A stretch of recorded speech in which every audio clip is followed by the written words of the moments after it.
उपसभापति महोदय, महामहिम राष्ट्रपति जी के अभिभाषण के धन्यवाद प्रस्ताव पर आपने बोलने का मुझे मौका दिया। उपसभापति महोदय, देश ने इन 7 दशकों के अपने सफल सफर में बहुत से ऐसे लम्हे भी देखे हैं, बहुत से ऐसे मौके भी देखे हैं जो कि इस देश के गौरवशाली इतिहास का साक्षी रहा है। मैं इन 7 दशकों के इस इतिहास भूगोल में नहीं जाता। मैं इन 18 वर्षों के अंदर क्या बदलाव हुआ, क्या परिवर्तन आया, मैं आपके माध्यम से वो ध्यान आकर्षित करने की कोशिश कर रहा हूं। आज उपसभापति महोदय, कहा जाता है कि आज हिंदुस्तान 2 हो गया है। आज इस देश में 2 भारत चल रहा है। हमारी समझ में हमारा हिंदुस्तान, हमारा भारत एक भारत है, श्रेष्ठ भारत है। 2 भारत तो मैंने कभी न सुना है न देखा है। लेकिन हिंदुस्तान को समझने के लिए, हिंदुस्तान की संस्कृति को समझने के लिए, संस्कार को समझने के लिए, संकल्प को समझने के लिए और समावेशी सोच को समझने के लिए हमें इंडिया इज इंदिरा और Indira is India, Congress is country और कंट्री इज कांग्रेस के सुरूर और सोच से बाहर निकलना होगा। जब तक हम इंडिया इज इंदिरा और इंडिया इज इंदिरा और इंदिरा इज इंडिया, जब तक हम कांग्रेस इज कंट्री और कंट्री इज कांग्रेस के सुरूर के हैंगओवर में रहेंगे, तब तक हम अपने हिंदुस्तान के उस गौरवशाली संस्कार को, उस सनातनी संस्कृति को, उस संकल्प को मुझे लगता है कि समझ नहीं पाएंगे। आज हमें इस बात का गर्व है, हम सबको गर्व है, कोई भी किसी पॉलिटिकल पार्टी का है, किसी राजनीतिक विचारधारा का है, लेकिन अपने हिंदुस्तान की इस मट्टी पर हम सब गर्वान्वित हैं। गर्व करते हैं कि हमारा ये जो एक संकटों का, कंटकों का सफर रहा है, वो सफल भी रहा है और आज दुनिया में हिंदुस्तान ने अपनी एक धाक भी जमाई है। मैं इन 18 सालों में जो बदलाव हुआ, मैं एक एक करके, मैं 18 सालों में कम से कम 28 ऐसे बदलाव हैं जो मुझे ध्यान में आ रहे हैं, और तो बहुत हैं जो और भी साथियों को ध्यान में होगा। जो 2014 के बाद जो सबसे बड़ा बदलाव इस देश ने महसूस किया, वो इस देश ने महसूस किया, इस लोकतंत्र में, इस दुनिया के सबसे बड़े जनतंत्र में प्रधानमंत्री पद के इंस्टीट्यूशन की गरिमा, क्रेडिबिलिटी और सम्मान बहाल होना। एक आप शेर को बहुत अच्छी तरह समझते हैं, लिहाज आंख का रिश्तों का डर नहीं होता। उपसभापति महोदय सुनेंगे, लिहाज आंख का रिश्तों का डर नहीं होता जब एक शख्स के हाथों में घर नहीं होता। तो आज से 8 साल पहले क्या स्थिति थी? प्रधानमंत्री कार्यालय कहीं और से चलता था, प्रधानमंत्री जी को निर्देश कहीं और से मिलता था, और वही नहीं, कैबिनेट जो डिसीजन करती थी, नॉनसेंस और न्यूसेंस कह के उसे फाड़ दिया जाता था। आज जो बदलाव हुआ इस देश में, कोई मजबूर प्रधानमंत्री नहीं है, बल्कि मजबूत प्रधानमंत्री है, और ऐसे प्रधानमंत्री हैं जिनके हाथों में देश की सुरक्षा, देश का सम्मान, देश की समृद्धि पूरी तरह से महफूज भी है और मजबूत भी है। ये बदलाव मैंने आपको पहला बताया। मैं दूसरा बदलाव बताना चाहता हूं सर। मैं दूसरा जो बदलाव आया है सर, कि हम जो है वो 8 साल पहले के जो किस्से कहानियां सुनते थे इस हाउस में, हम सब ने उस माहौल को भी देखा है, उन हालात को भी महसूस किया है कि हर दिन किस तरह की चर्चाएं होती थी, करप्शन से लेकर के ये जी, वो जी, फला जी, डिमाका जी, ये सब कुछ सुनाई पड़ता था। आज हम जब सकारात्मक दृष्टि से बात कर रहे हैं तो हम कह रहे हैं कि जी हिंदुस्तान में दो हिंदुस्तान हो गया है। एक हिंदुस्तान जो है वो सनातनी सोच का है और एक हिंदुस्तान सामंती सोच का है। तो ये सोच और नजर और नजरिए में फर्क है। सर, तीसरा जो बहुत महत्वपूर्ण परिवर्तन हमने इस महसूस किया, आदरणीय नेता विरोधी दल भी आ गए हैं, उनका भाषण मैंने पूरा सुना था। कट कमीशन करप्शन की विरासत और तुष्टीकरण की सियासत को पर रोक लगी है। कट कमीशन करप्शन की विरासत और तुष्टीकरण की सियासत पर रोक लगी है और राजनीतिक तुष्टीकरण के छल को राष्ट्रीय सशक्तिकरण के बल से ध्वस्त किया गया है। यह हुआ पांचवा परिवर्तन।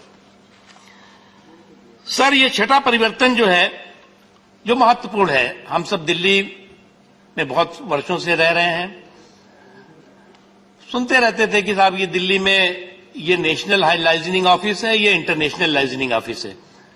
जहां से किसी भी सरकार का कोई काम आपको कराना हो तो उस इंटरनेशनल लाइजनिंग ऑफिस के से आप करा सकते हैं।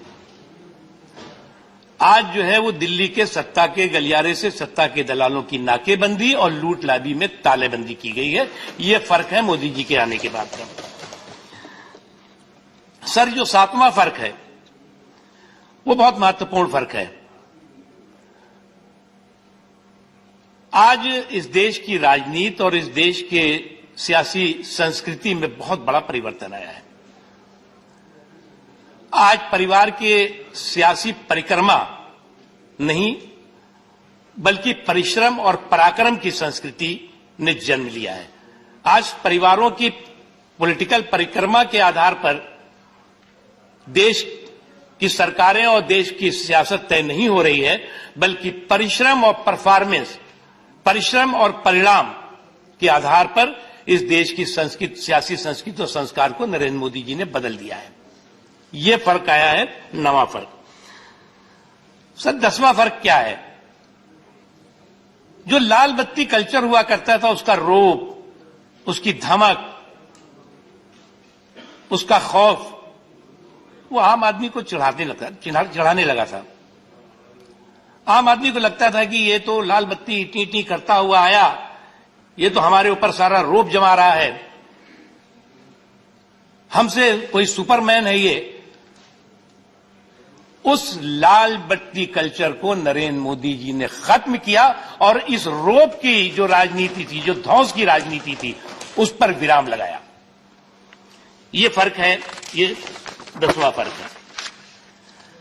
उसके अलावा सर,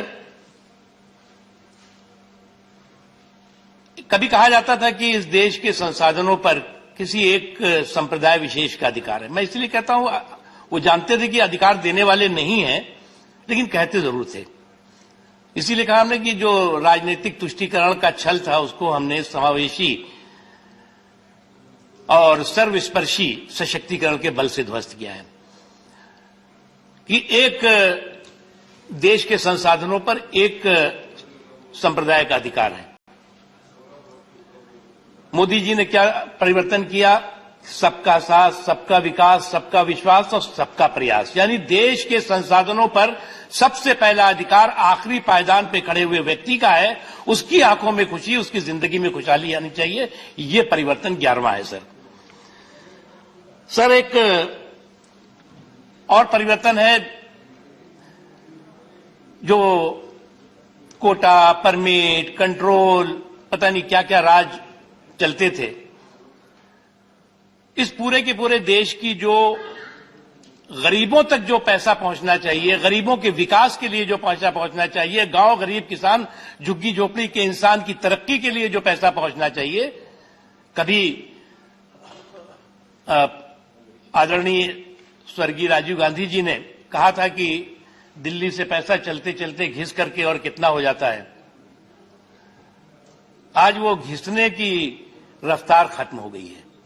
डीबीटी के जरिए डायरेक्ट बेनिफिट हो रहा है, चाहे वो किसानों को हो, मजदूरों को हो, महिलाओं को हो, बुजुर्गों को हो या समाज के किसी भी वर्ग को, ये फर्क आया है कि रुपए घिसने की जो गड़बड़ झाला था उसमें रोक लगी है। सर, एक बहुत बड़ा परिवर्तन आपने देखा होगा कि हमारे देश में 12वां मैं बता रहा हूं कि जिसमें कि हमारे देश में कानून हम लोग बनाते रहते थे, बहुत झगड़े भी करते थे कि साहब इस बिल पे डिस्कशन नहीं होना चाहिए, इस बिल पे 2 घंटा होगा, 10 घंटा होगा, 5 घंटा होगा, बिल बन गया। अब बिल का ढेर लग जाता था, कानून बन जाते थे। एक ही चीज पर 10 क्रिमिनल कानून बन गए और उसके बाद उनमें से जो है वो हमने, जब मुझे पार्लियामेंट्री अफेयर मिनिस्ट्री का काम मैं देख रहा था सर, तो मैंने निकलवाया कि ये बिल इतनी पार्लियामेंट ने पास किया, इतना समय लिया, हमारे ऑनरेबल मेंबर्स ने उसमें अपने अपने सुझाव दिए हैं, स्टैंडिंग कमेटी ने या सिलेक्ट कमेटी ने उस पर अपनी बात कही होगी, लेकिन हुआ क्या उसका? तो पता लगता है कि साहब बिल तो जो है वो 12 साल पहले, 13 साल पहले बन गया था, रूल ही फ्रेम नहीं हुआ है, पड़ा हुआ है अभी। यानी कि पार्लियामेंट में डिस्कस हो गया, पार्लियामेंट के दोनों हाउसेज ने उसे पास कर दिया, लेकिन वो प्रभावी नहीं हो पाया। ऐसे 1500 से ज्यादा बिल जो बिल की प्रभावी नहीं थे लेकिन बिल की शक्ल में किताबों का हिस्सा बने हुए थे, उनको रिपील किया। मोदी जी ने आकर के कानून जहां जरूरत थी बनाया भी, और जो जिस कानून की जरूरत नहीं थी उसका खत्म भी किया। ये बदलाव आया, 14वां बदलाव। सर एक और बदलाव, जो बहुत बड़ा बदलाव मैं मानता हूं कि जो कि हर देशवासी को गर्वान्वित करने वाला है, ये जो दंगों का हफ्ता और आतंकवादी धमाकों का महीना होता था, उस पर रोक लगी है। उपसभापति महोदय, मैं इसलिए कह रहा हूं दंगों का हफ्ता और आतंकवादी धमाकों का महीना कि देश का कोई हिस्सा, भागलपुर से भिवंडी तक देख लीजिए, गुवाहाटी से लेकर के और आप वाराणसी चले जाइए, देश के किसी न किसी हिस्से में जो है वो दंगा फसाद, बेगुनाह लोगों का कत्लेआम होता रहता था और देश जो है इन दंगों की आग से बेचैन रहता था। और उसके साथ साथ आतंकवाद महीने में कोई ऐसा हिस्सा नहीं था, कभी जो है वो दिल्ली के लाजपत नगर में आतंकवादी धमाका करते थे, तो कभी मुंबई में धमाका होता था, तो कभी गुवाहाटी में धमाका हो जाता था, हैदराबाद में धमाका होता, कोई ऐसा हिस्सा नहीं था जहां महीने 2 महीने में आतंकवादी बेखौफ होकर के आतंकवादी अपनी हरकतें न करते हों। नरेंद्र मोदी जी ने आने के बाद जो एक बड़ा बदलाव आया,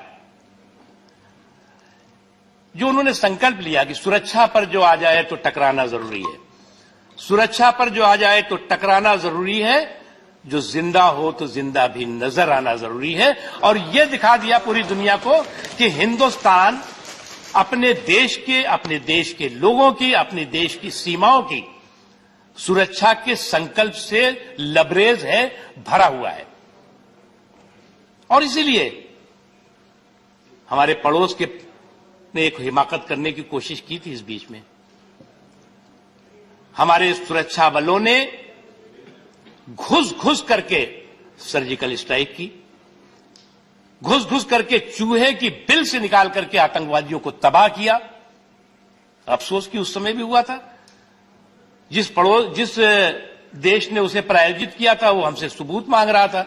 हमारे कुछ यहां के साथी जो है सवाल पूछ रहे थे, उस समय भी सबूत और सवाल की जुगलबंदी शुरू हो गई थी राष्ट्रीय सुरक्षा जैसे मुद्दे पर। यह बदलाव हुआ सर। तीसरा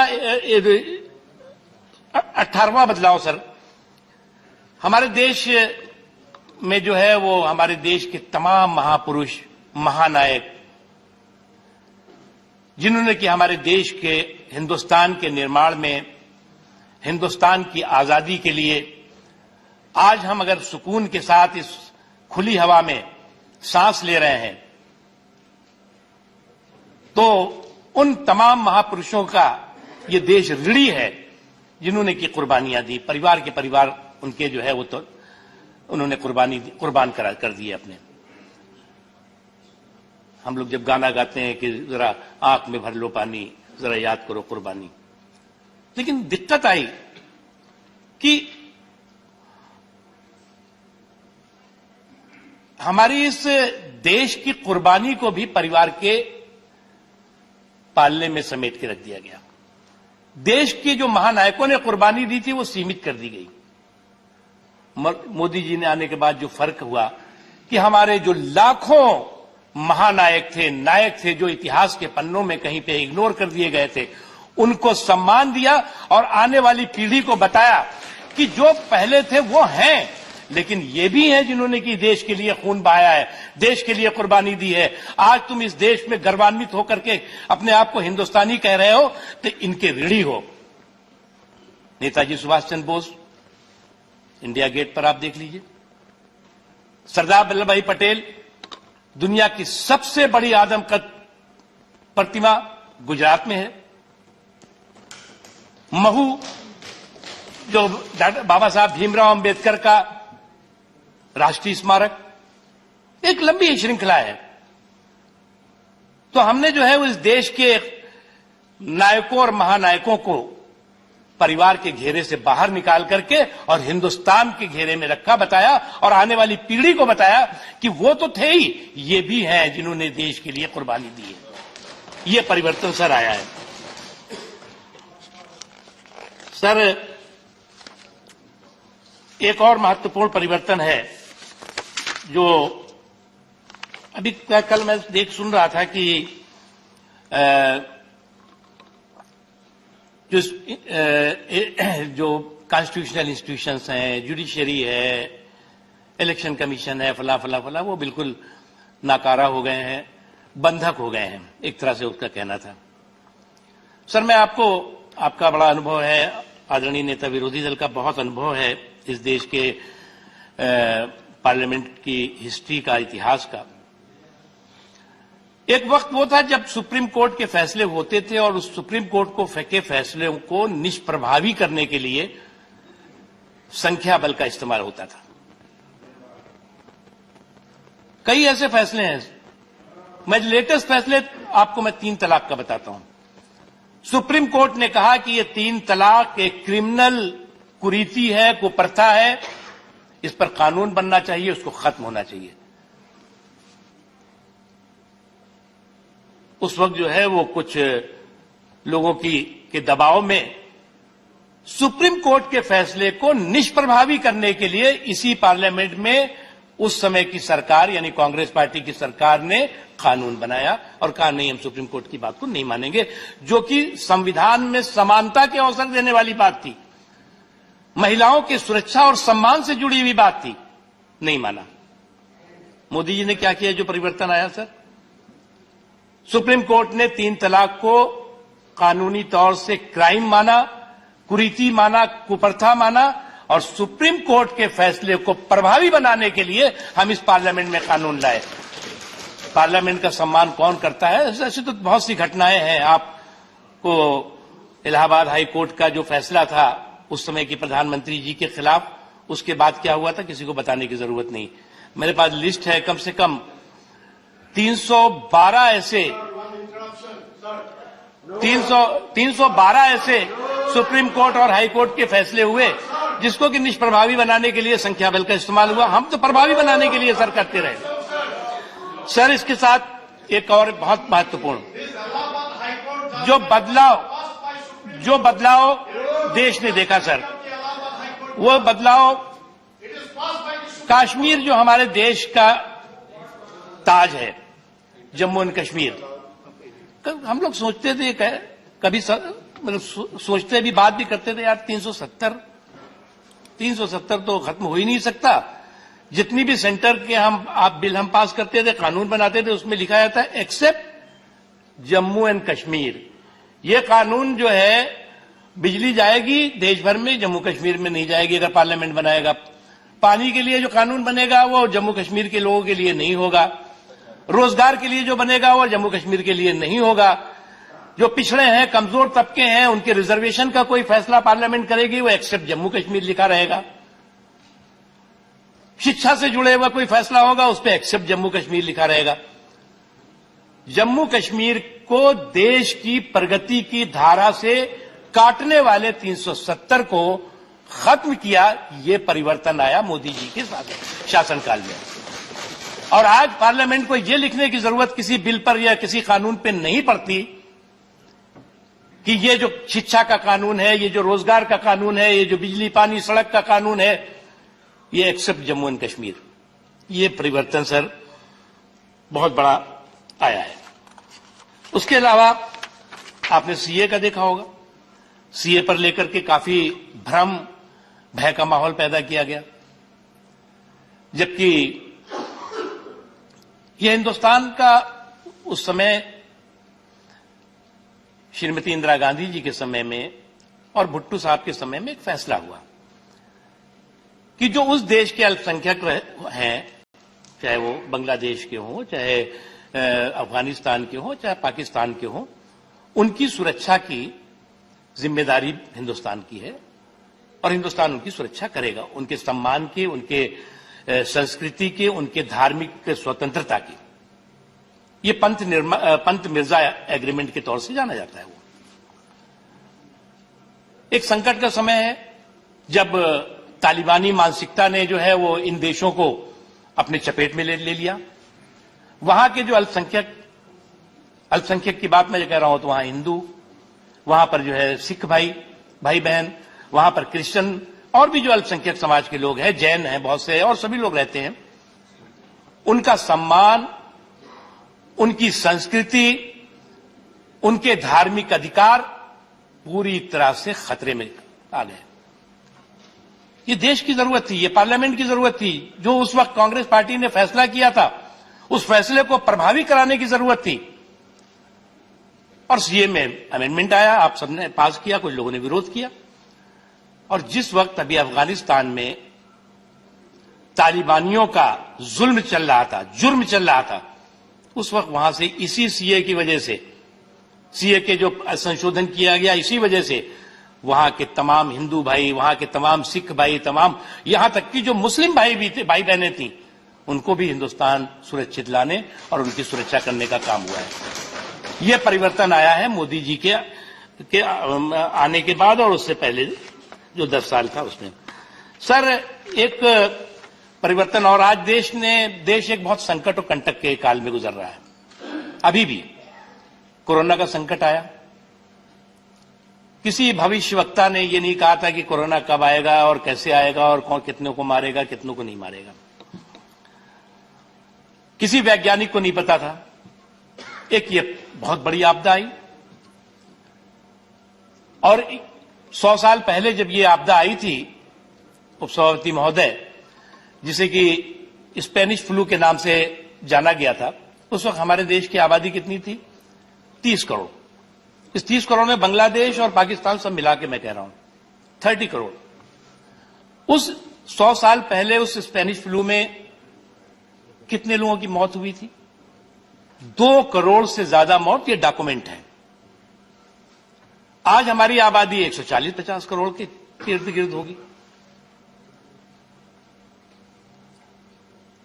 जिस वक्त ये संकट आया 2020 जनवरी में, फरवरी में, उस वक्त जो है वो हमारे पास ही क्या, जो सुविधा संपन्न देश भी थे सर, उनके पास भी कोई सुविधा संसाधन लोगों की सेहत सलामती के लिए नहीं था।